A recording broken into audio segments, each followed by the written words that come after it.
morning, everybody. Wes here with Business Impact. I just wanted to jump in here and just share with you some insights that I've come across and been aware of for a long time, but just the importance of how important it is that as a business owner that you're doing everything that you can to grow yourself. And part of that is, you know, if your mindset's down here and you want your business to be making millions of dollars up here, um, you're never going to get there until you get your mindset up here or higher, and then your business will come along, right? Does that make sense? So one of the things I want to talk about is mindset today, because mindset is so powerful.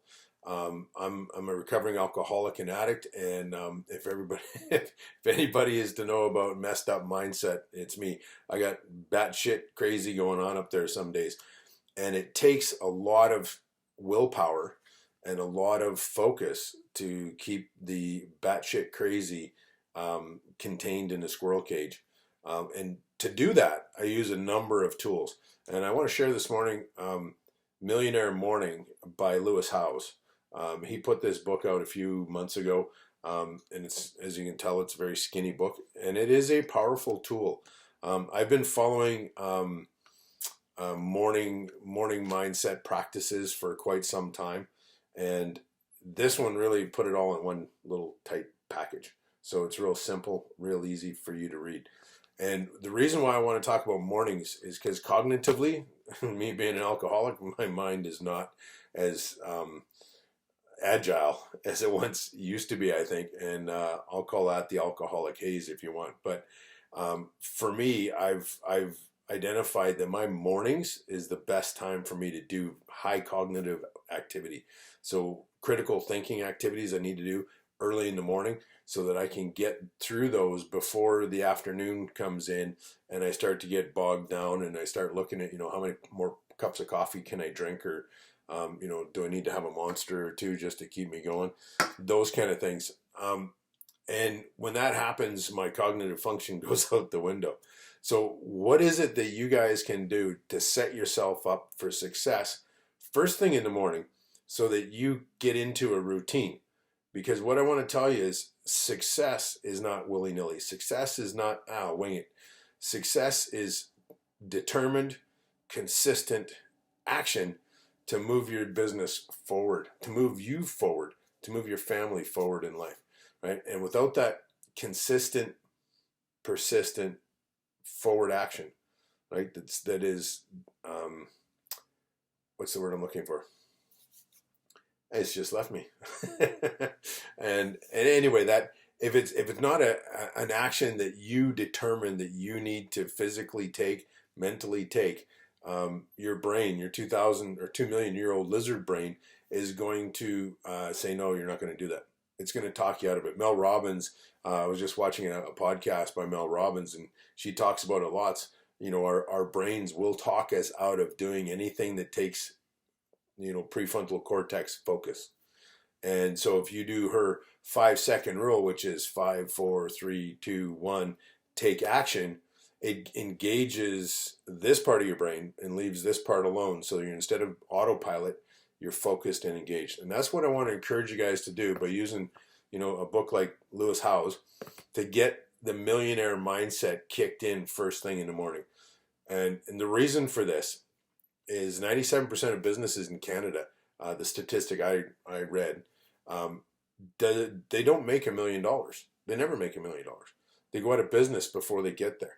97% of businesses.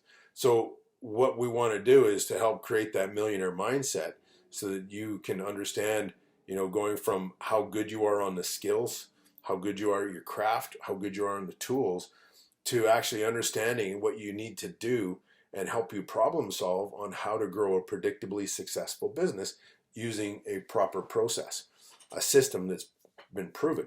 Why reinvent the wheel, right? So, look at McDonald's, for example. Ray Kroc did not see McDonald's as, a 5-star restaurant, but he did see great hamburgers, and every hamburger he had was the same hamburger. It wasn't, different flavor, didn't have more pickles. There was a system there. Those McDonald brothers figured out the system. And that's all we're talking about, is take a predictable, proven system and make it work. But first, got to get your mindset right. Right. So that is my challenge for you today. Mindset, habits, right? Getting in the habit. And the other piece I want to talk about is with mindset, and this is powerful, is affirmations.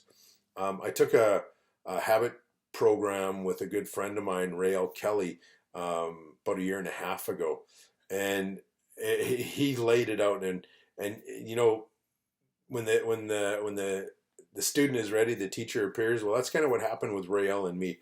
I was ready, he appeared, and he started walking me through some of the thinking processes in my brain. And he started with a really cool study that was done. It was called the broken window theory. You guys want, you can Google it.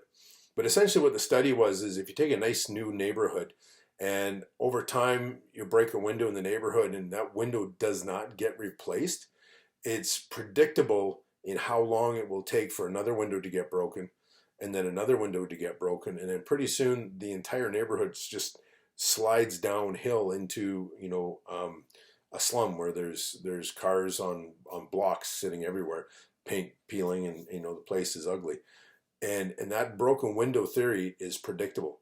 Well, the same kind of thing goes on in our brain. When we tell ourselves an affirmation, and trust me, we are telling ourselves affirmations all day long, just not the good ones. And if you're telling yourself affirmations, right, that's a bad affirmation. That's a broken window. And the more you tell it, the more broken windows. Next thing you know, your entire neighborhood of your brain slides into the slum. And then the gangs take over. And this is what I found when I decided that I wanted to start saying affirmations to take control of my life back, to say, hey, I am a good person. I love myself unconditionally. When I would say those right after Rail's program, my brain would go, bullshit. And I'm going like, what the hell? And what Rail described, though, which was so cool, is those gangs that are running the streets in my brain, they're not good ones, and whatever gang you want to picture, go ahead, picture it. But when you come into your mind and you're saying a good affirmation that tries to help you change how you think and how you behave, you're taking the street back from that gang member. Do you think it's going to be easy? Hell no. They're not going to give up without a fight. So the first time you say, oh, you're a good person, I love myself unconditionally, and your brain goes, bullshit, that's the gang going, get off our street, right? So what you have to do is go in armed with and prepared to do battle with your mind. And so over time, and I don't know exactly when it happened, but I've been saying 25 affirmations to myself for well over a year and a half now. And probably 6 months into it, I noticed that when I said my first few affirmations, my brain stopped saying bullshit. And I started to catch on that, maybe there was something here. Maybe things can be better because I'm starting to believe in myself. When that kicked in, I didn't realize it at the time, but I noticed that things were starting to move forward in my life in a good way. I wasn't stuck in this rut. Things were going in the right direction. Business started picking up for me, and it was looking really, really good. And it is to this day still looking really good. I have 25 affirmations I say to myself, and I essentially speak them into existence. I speak them from a place of power. And if you're struggling to say affirmations, right, you want to say an affirmation in a tense such as you already have it or you are working towards it. So, for example, I am a good person. If your brain is calling bullshit on that, say, I am working to be a better person. And your brain will start to accept that. But it will take time. It takes repetition. Remember, and I can't remember who talked about this. I think it might have been Mel Robbins talking about weeding the garden in her brain.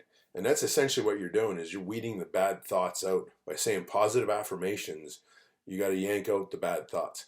And pretty soon your garden will be the garden that you choose. And your life will become the life that you have chosen for you, because you've been very determined and very strict at how you allow yourself to think about what's going on in your life, right? Do you think positive thoughts? Do you think cup half full? Or do you think cup half empty? And that's one of the things that's really powerful about affirmations and about positive mental attitude, is it allows us to take all the crap that gets thrown at us, and it allows us to respond in a positive way instead of reacting with anger. And you're looking at a guy here who is, you know, for lack of a better word, my alcoholism, I had only two emotions. I was angry or I was happy. And going through recovery and working through all that pain and anguish in my recovery, I realized I had other emotions. And so now when you talk to me, if I hear a touching story, if I hear something that touches my heart, you'll see me cry. And I believe that it's important to feel those emotions. I don't let them control me, but I think it's important that we feel them, because now that I can feel emotions, which has allowed me to, move further in my life as a human being, I love deeper. I feel compassion more. I feel empathy more. I feel sadness more. I feel love more. And that in itself is a really powerful, powerful thing. So, just to recap, affirmations are huge. I want you guys to reach out. If you need help with affirmations, reach out to Rael Kelly. Tell him I sent you, because he is really good at habit coaching. That's his claim to fame. He is a phenomenal guy. He has got an ugly backstory, but it's really what's made him who he is today. And emotional. Love the guy to death. He's a great guy. If you need help with anything else, you want to say, hey, I'm struggling. I'm also the director of Men Wave Movement, which is a movement to help men and support them in mental health and just provide a safe place for them to talk and share, with what's going on in our bat crazy heads sometimes. Not everybody's bat crazy. I am, but that's me. So I just want to, give you that space to come and, hey, I got issues, and give you a safe place to share that, right? So affirmations, get your mindset right.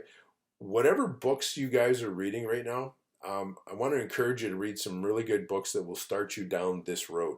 If you've never read a good book, a positive thinking book, and I talk to lots of guys that, finished university, finished high school, and never ever want to read another book again. And I feel sad for them because they're missing out on a huge opportunity, huge potential that their lives could have had, but they don't. I would like you to read As a Man Thinketh by Joseph Allen. I would also encourage you to read Think and Grow Rich by Napoleon Hill. And if those two books are too hard for you to read, do what I did, right? As a Man Thinketh is a tiny little book like this one. If you're looking for a morning habits, get this one. Go to millionairemorning.com. My shout out to Lewis Howes, great dude. If you're struggling with reading those books, just keep reading them until it starts to sink in. And if you get to Think and Grow Rich by Napoleon Hill, when I read that book the first time, I did not understand what it was trying to tell me. And so I ended up having to read that book. I tore 4 pages out at a time and put it in my lunchbox and took it to work with me. It took me a month to read the book, but I got through it, and I started to understand what it takes to actually use up here to think and grow rich, right? To think about, it's not about working and making money. It's about thinking and leveraging and thinking and looking at ways that you can create a legacy for yourself, which is really powerful. So I just wanted to share that with you guys this morning. That was kind of some stuff that was on my plate this morning, and I've been promising to do this video for several weeks, and now I just decided, hey, pull the trigger, let's get it done. So welcome to the first episode of my podcast. I don't even know what to name it yet, but look forward to the name, look forward to what's going on. And please, tune in and support each other during this crazy time. Love y'all.